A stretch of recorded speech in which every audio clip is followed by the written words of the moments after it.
Ayan, arangkada magsasaka, usapang RCEF na. Modernong pagsasaka, kaagapay ng magsasaka. Aarangkada ang magsasaka sa tamang makinarya. Ayan, isang magandang araw at ani po sa ating mga tagapakinig at mga nakatutok ngayon sa ating live via Radyo Agri 90.1 FM Facebook page. Welcome po sa Usapang RCEF. Ako po si Pia. At ako naman po si Gian. Kami po ang inyong makakasama tuwing Miyerkules at Biyernes, 10 to 11 in the morning. Ayan. So syempre bago po tayo magsimula ay babatiin po muna natin ang ating mga butihing direktor, ang ating Director 4 si Sir Junicio G. Alvilla, ang ating ACD Chief and Interim Director for Extension Support, Education and Training Services si Sir Elijah Davalos, ang BPED Chief and Interim Head po ng Coconut Trust Fund ng Facility Management and Operations Division na si Sir Andres Tuates Jr. at ang LSD Chief and Interim Director for Research and Development si Sir Nelson C. Santiago. Ayan, binabati rin po namin ang Section Head ng STIPS, Sir Jet Molek Subaba at si Ma'am Bess G.S. Magararu, Section Head naman po ng STIDS. At syempre isang mainit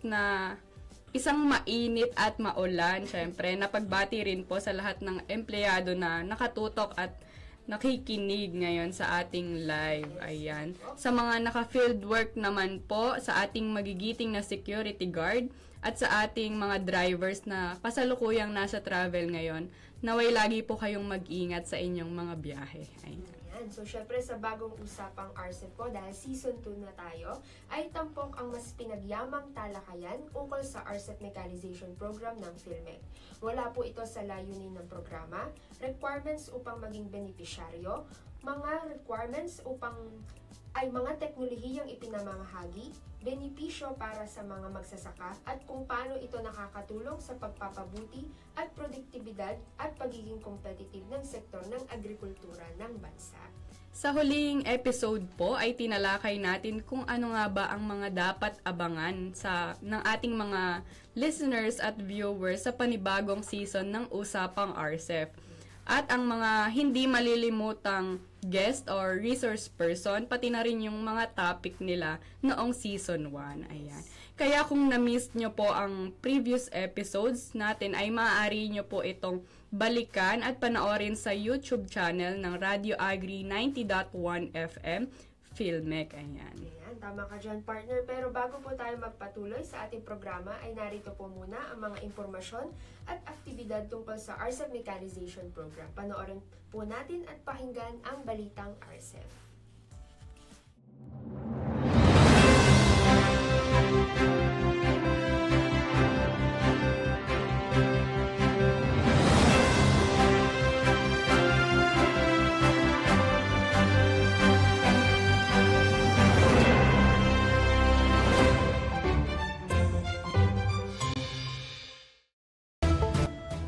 RCEF machinery sumailalim sa testing at inspection upang masiguro ang kalidad at kapakinabangan ng mga RCEF machinery. Nagsagawa ng ilang inspection at testing noong July 11 to 17 sa Luzon at Mindanao. Isinagawa ang trial run testing at inspection sa rice combine harvester, single pass rice mill, multi-stage rice mill at recirculating dryers sa probinsya ng Cagayan, Isabela at Surigao del Sur.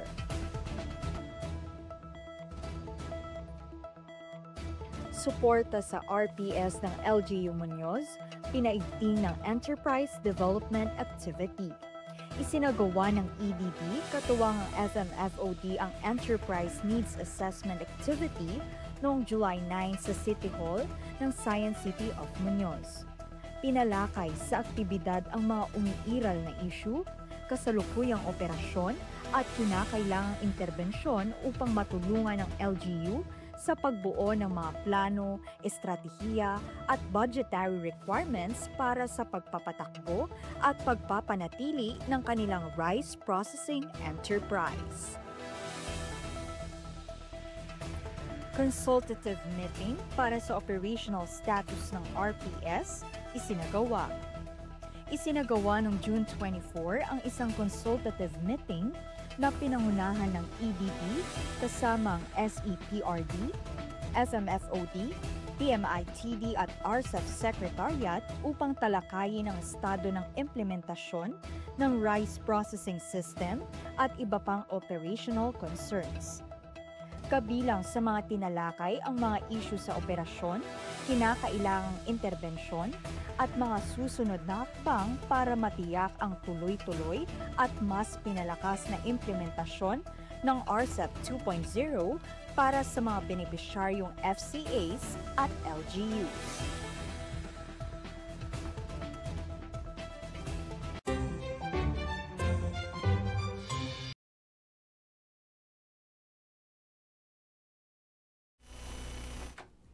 At yan po ang mga impormasyong hatid sa atin ng Balitang RCEP.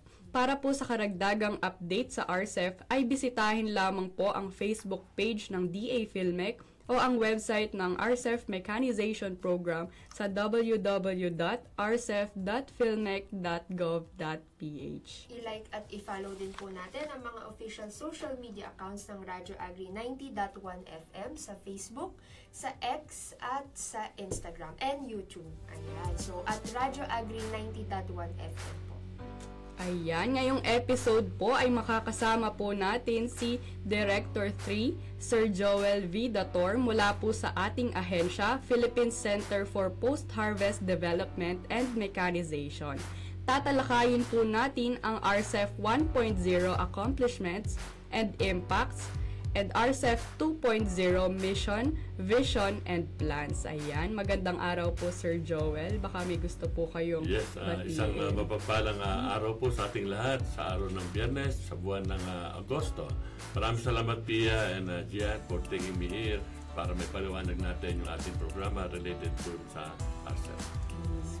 So sir, para maumpisahan na po natin sir ang ating talakayan, maaari niyo po bang ibahagi sa ating mga listeners and viewers kung ano po ang pangunahing layunin ng RCEP at paano po ito nakatulong sa mga rice farmers sa bansa? Ang RCEP or Rice Competitiveness Enhancement Fund Mechanization Component na ginagampanan ng PhilMec ay isa sa 4 na programa na nakapaloob sa Rice Tariffication Law 112 o Republic Act 11203 o Rice Tariffication Law na nasa batas noong February 2019. Ito ay mayroong 5 bilyon na pondo kada taon o sa totaling to 30 bilyon ang naibigay kay PhilMec for the 6 years. At ito po ay nagsimula ng 2019 at tatapos ng 2024. Ang layunin ng programa ito ay upang bigyan ng kakayahan ang mga magsasakang Pilipino na makapagkompetensya sa pagbubukas ng bansa sa importasyon ng bigas. Sir, ano naman po yung mga programa na nabuo po under RCEP Mechanization Program? Yes, sa loob ng 6 taon na natin programa, and of course, meron din extension ngayon. Ang PhilMec bilang ay siyang tinaga upang pangunahan ng pagpapatupad ng mechanization program ay nakabili ng iba't ibang makinaryang pambukid tulad ng 4-wheel tractor, hand tractor, floating tiller, precision rice seeder, walk-behind transplanter, riding transplanter at rice reapers at saka yung combined harvester at thresher. However, para naman to sa ating post-harvest, ito yung ating mga circulating bus dryer at saka rice mill. Ito ay naipabigay na natin sa ating mga qualified farmers, cooperatives, and associations at local government units doon sa 58 major rice-producing provinces sa buong bansa. Sir, ano po ang mga naging encountered challenges ng RCEP 1.0 at mga lessons learned sa nakaraang 6 na taon po? Yeah, actually, during the 6 years of the implementation of program, marami tayong mga aral na natutunan. At iba dito ay nais natin, ang iba naman ay inadapt natin dito para sa implementation ng Phase 2. Ang una dito, ang ating mga Farmers Cooperative and Association ay hindi pa nakahanda noong unang implementation natin. Ibig po sabihin, wala silang mga registration, wala silang mga certificate of accreditation, pero ito po ay i-guide natin sila para po sila makapag-apply at sila naman ay mag-qualify sa ating programa. Yung mga hindi na isama noong unang implementation ng project, particularly noong 2019 at 2020, sila po ngayon ay binabalikan na natin kasi po sila ay naka-ready na. Pangalawa, yung ating mga beneficiado, particularly sa ating mga post-harvest, ay wala po silang kapasidad na magpatayo ng kanilang sariling warehouse. Kasi ito po ay counterpart nila. Meron man silang lupa, wala naman silang bodega. O meron man silang existing bodega, ay hindi naman sapat para i-accommodate yung ating rice mills and dryers. So sa ganyan pamamaraan, nakita ng PhilMec yan, paano natin sila talaga matutulungan at mahaggabayan. During the deliberation ng extension ng bill, ay meron tayong mga proposed amendment na i-include na o samahan na ito ng bodega. Para sa ganon yung ating mga magsasaka o mga membro ng mga kooperatiba ay lupa na lang ang ipoprovide nila. Mabuti na lang po ang ating mga mambabatas ay pumayag po dito. Kaya po yung warehouse ngayon ay kasama na as part of the menu ng ating programa. Matutuwa po ang ating mga beneficiary dito kasi po hindi na sila kailangang maglaan ng malaking halaga para sa pagpapatayo ng ideal warehouse. Ayun, kaya mga karadyo agri or sa mga FCA natin na hindi pa daw po naka-avail ng mga machinery at technologies natin ay wag po kayong mag-alala dahil pwede pa po tayong mag-avail. Ayan. At dagdagan ko lang, yung ating phase 1 ng ating RCEP, tayo po ay nakapamili na ng mahigit 32,000 units ng iba't ibang uri ng makinarya. At ito ay naibahagi natin sa 7,071 farmers cooperatives and association at saka 451 para sa mga local government units. In total, ito po ay 7,522 na yung ating beneficiary na pinapakinabangan ng mahigit 1 milyong magsasaka sa buong Pilipinas. Sana po sa naka-receive po na 7,522 ay sana po makatulong sa inyo yung mga machinery at technology po na naipamahagi po sa inyo. Ayan, so mga karadyo agri, sana nakapag-take down notes po kayo sa impormasyon na pinahagi po sa atin ni Sir Joel.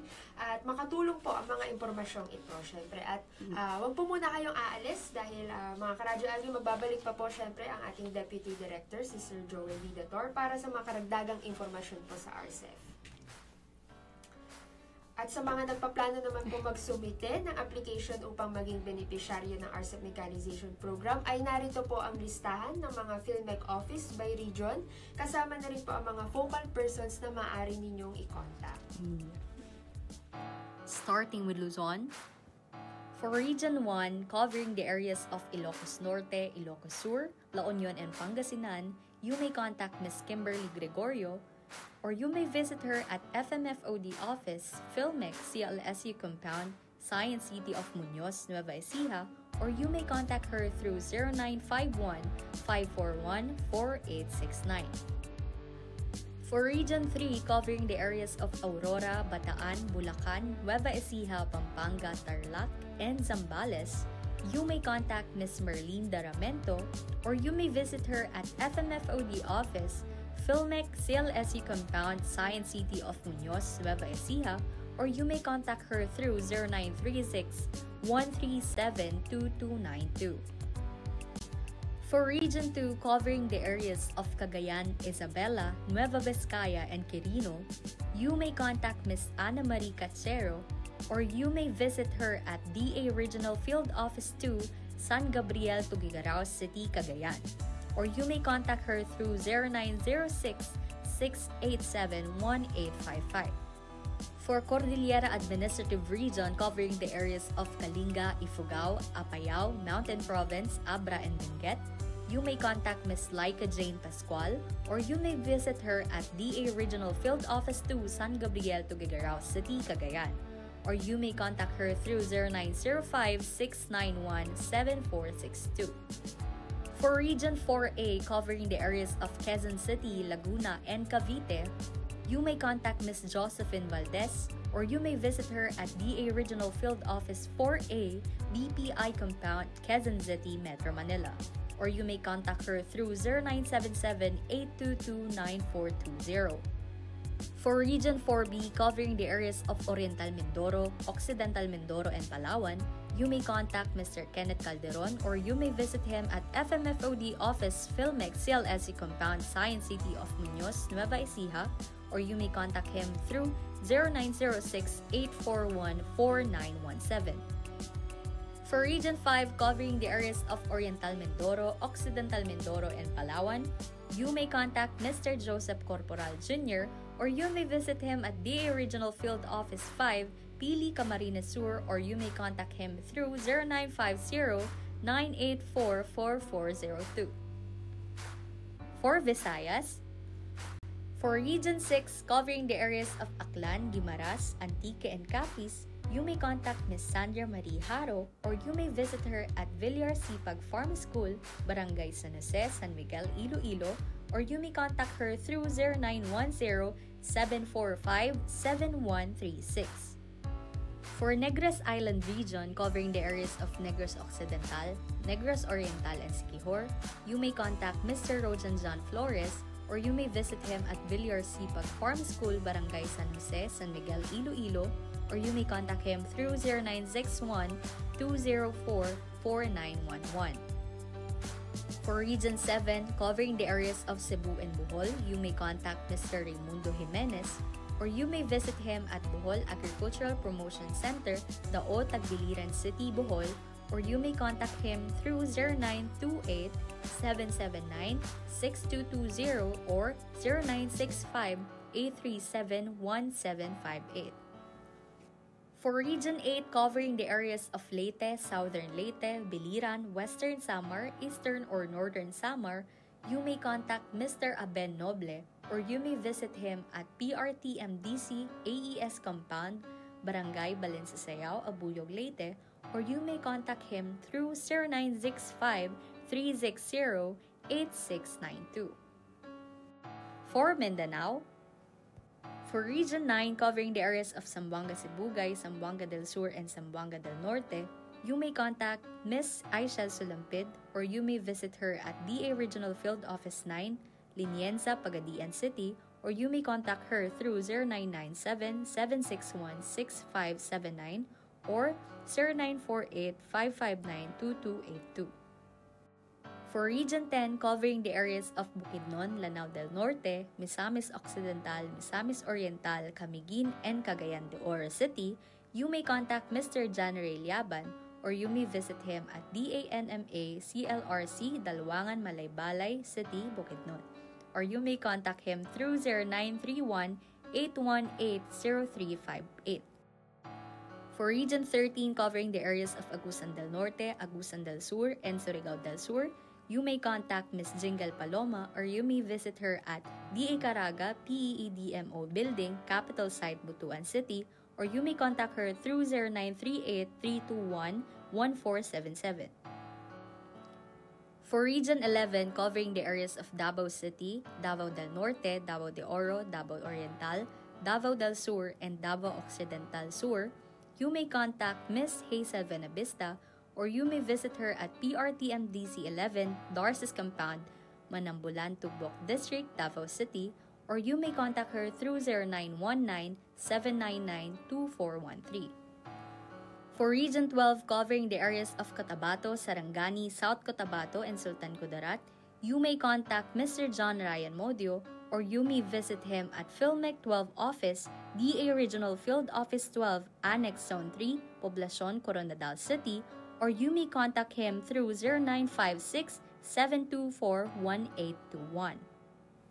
For BARM, covering the areas of Maguindanao del Sur, Maguindanao del Norte, and Lanao del Sur, you may contact Mr. Khalid Sangakala or you may visit him at Office of the Engineering Division, Mafar, BARM, Bangsamoro Government Center, Cotabato City, or you may contact him through 0930-346-8740.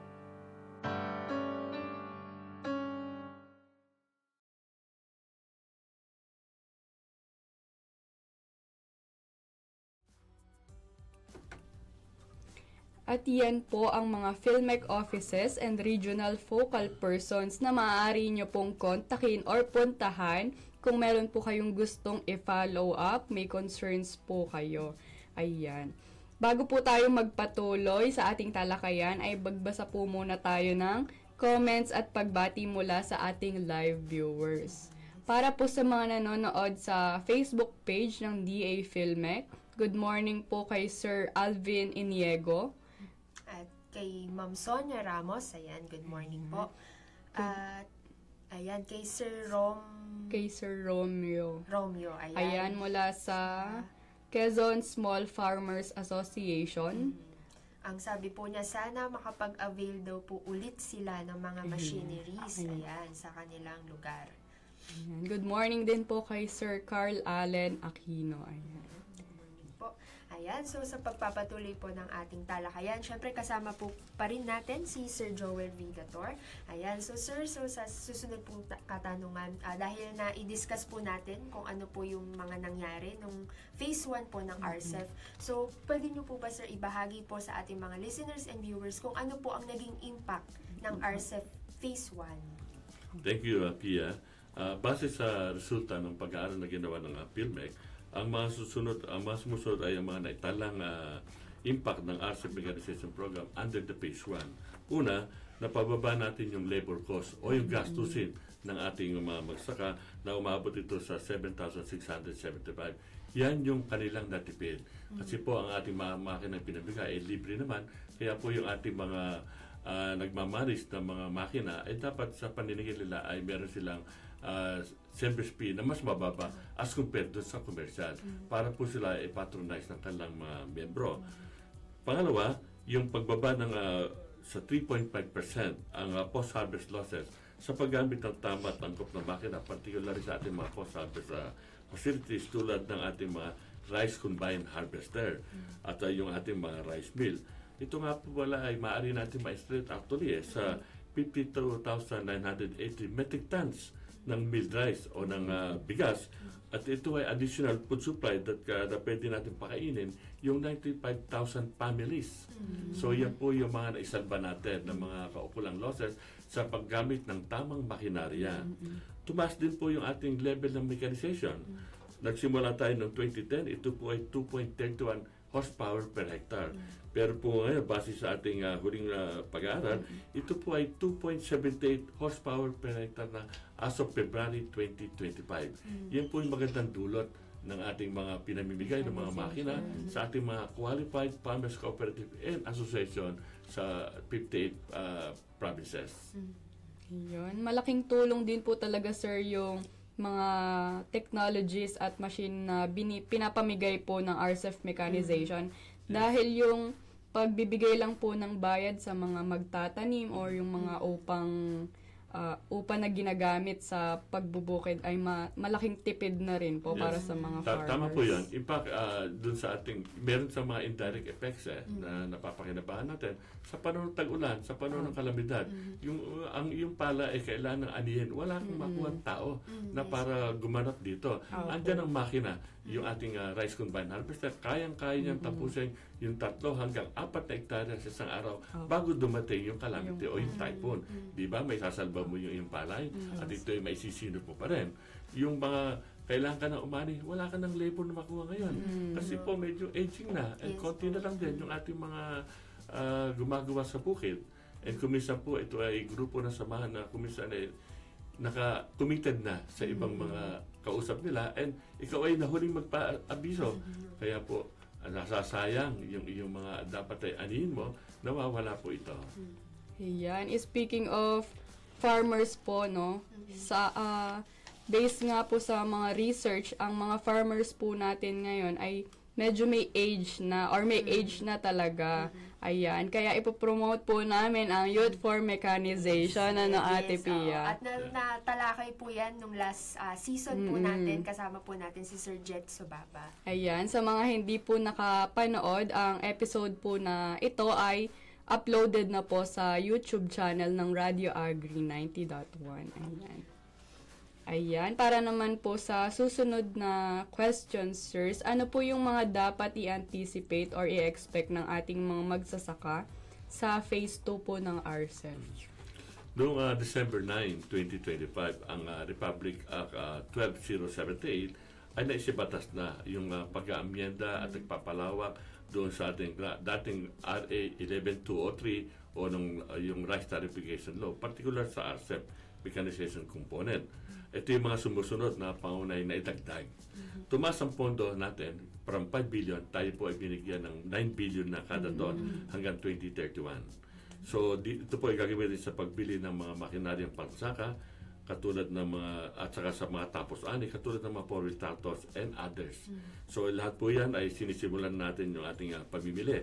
Mula sa pondo na land dito, meron din tayong 425 million na isa-set aside para dun sa gagamitin natin para sa pagpapatayo ng pharmacy or publication and repair and maintenance centers.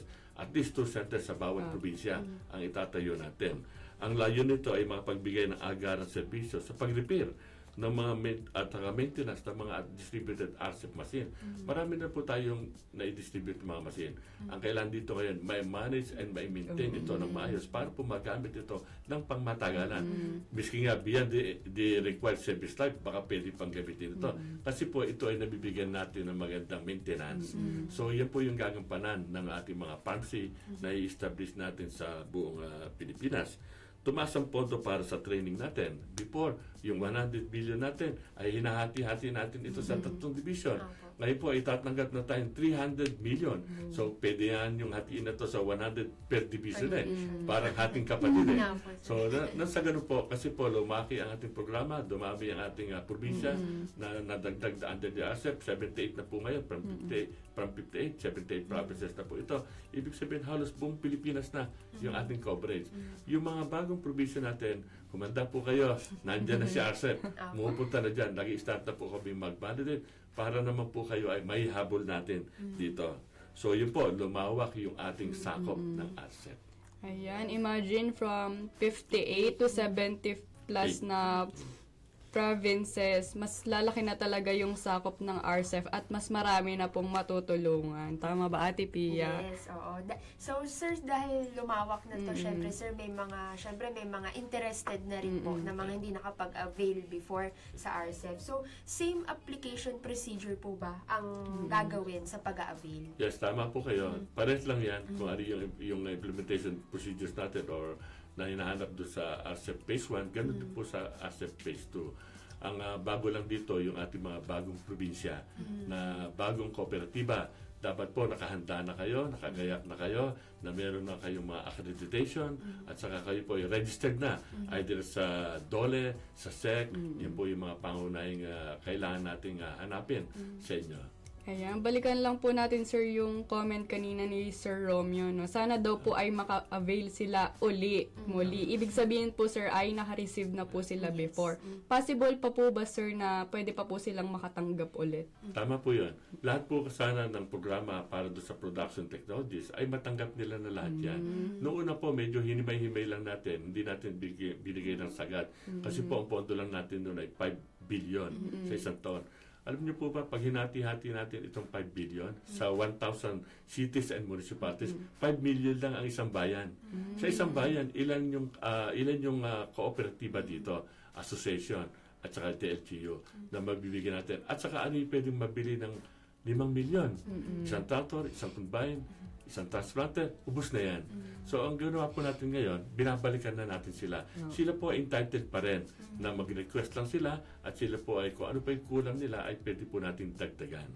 Kung sakali naman pong ito ay kulang pa talaga, yung in terms of number at malaki po yung kanilang samahan, umaabot sila ng more than 100 hectares. Kasi po minimum lang natin 50 hectares Pwede pa natin dagdagan yan kung kulang pa yung tractor, for example, na ibigay natin sa kanila.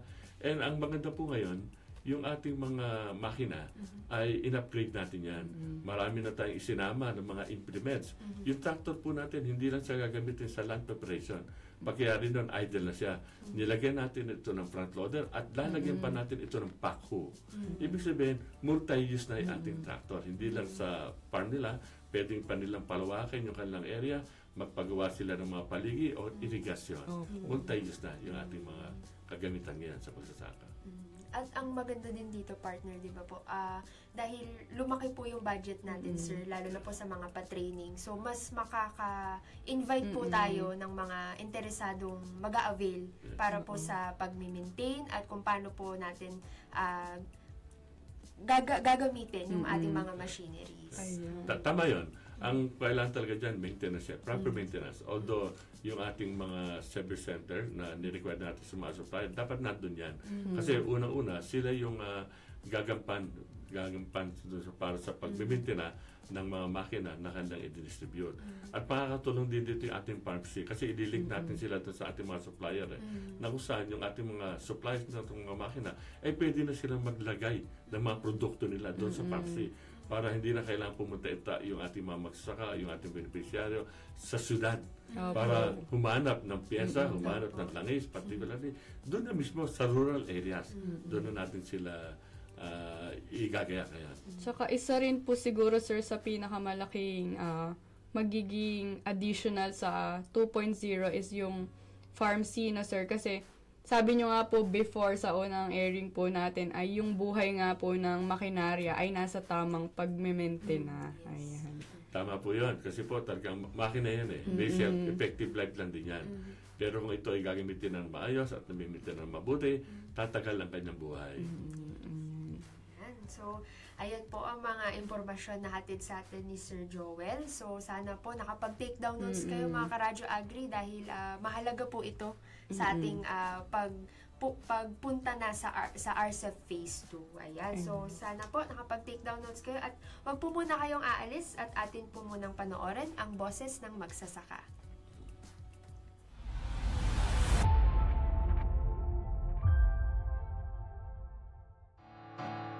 Ako po si Ruben Bautista po ng bayan po ng Guimba, sa kaluwayan pong Pangulo ng North Guimba Farmers Irrigators Association. Kami po ay nakatanggap na po ng mga makinarya dito po sa Philmec, 2 4-wheels tractor, 1 combine harvester, 1 rice seeder, at napakalaking tulong po yung mga naibigay na makinarya doon sa aming samahan sapagkat ayun po ay tulong sa mga, lalo na po yung mga maliliit na magsasaka, napakaganda po pakinabang doon sa aming asosasyon. At pinasasalamatan din po namin yung lalong-lalo na po yung ating Committee on Agriculture, si Ma'am Cynthia Villar, ganoon din po ang ating Pangulo, Ferdinand Bongbong Marcos. Sana po ay tuloy-tuloy po yung programa ng ating pamahalaan, lalo na po sa Philmec, dumawig pa yung kanilang pagtulong, lalong-lalo sa mga magsasaka. Maraming salamat.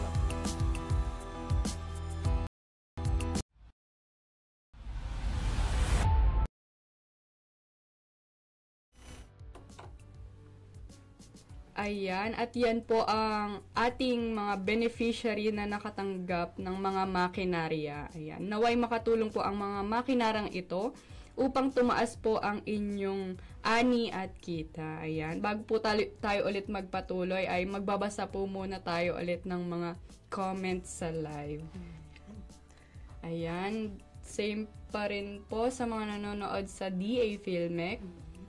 Ayan, good morning po kay Ma'am Mashu Mangontawar Ampuan. Ayan, good morning po from Al-Asan Community Economic Agriculture Cooperative from Lanao del Sur. Ayan, Lanao del Sur. Ayan, nakarating na tayo ng Lanao, no?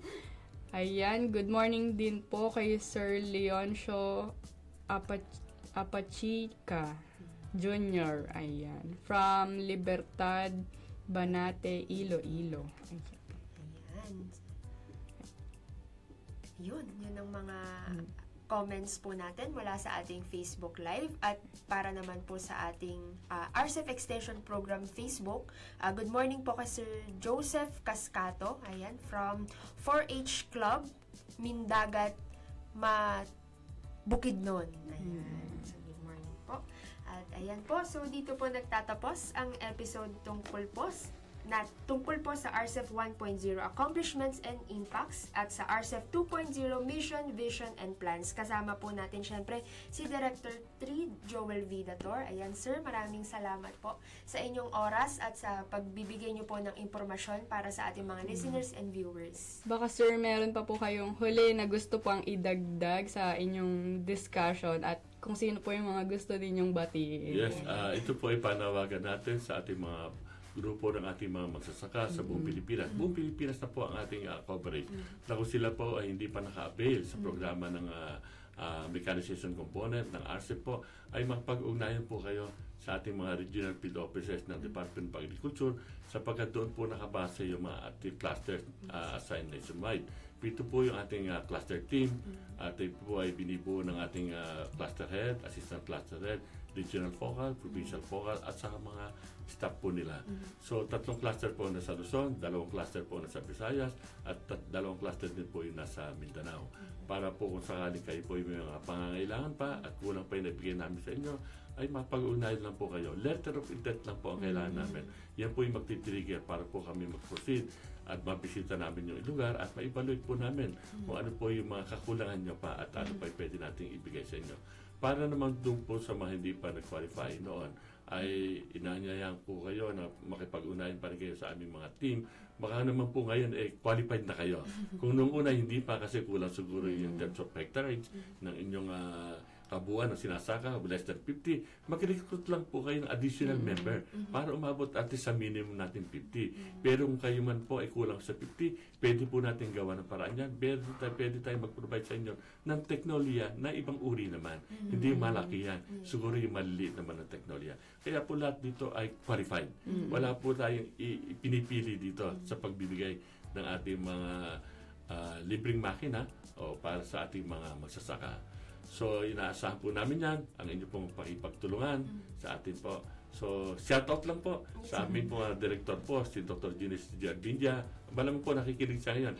Kasi po kasama ko lang siya kanina. Kami po ay nandun sa media project review na ginagawa po ng ating ahensya. And of course, sa aking staff sa Office of the Deputy Executive Director, si Kay, si Tenny, at si Darwin. Magandang umaga po sa inyo lahat. Ayan, maraming salamat po Sir Joel Vidator sa inyong mga ibinahaging impormasyon. Ayan. Maraming salamat din po sa lahat ng mga nakinig at tumutog sa ating episode ngayon. Lagi po kayong tumutok, makinig, at maging updated sa RCEF Mechanization Program ng PhilMec. Ayan, so hanggang sa susunod po, ako po muli si Pia. At ako naman po si Gian. Laging tatandaan na sa RCEF Mechanization Program ng PhilMec may makinarya kang maaasahan.